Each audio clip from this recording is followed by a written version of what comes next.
Hi guys, today I'll tell you how to prepare the wax for home depilation. To prepare the wax you'll need 2 tablespoons of gelatin, 2 tablespoons of milk, a tablespoon of cucumber juice and half a teaspoon of baking soda.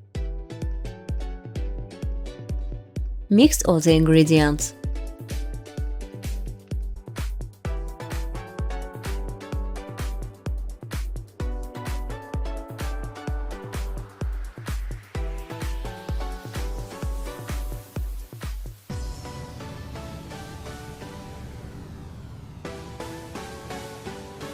Send the mixture to microwave for 20 seconds.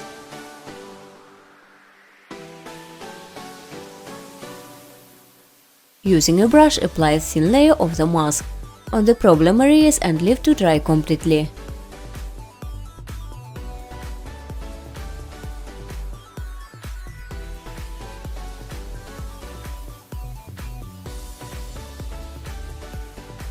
After the wax dries, carefully remove it.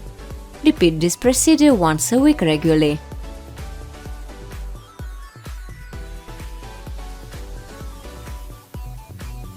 This tool helps to reduce of unwanted hair growth, make skin smooth and velvety.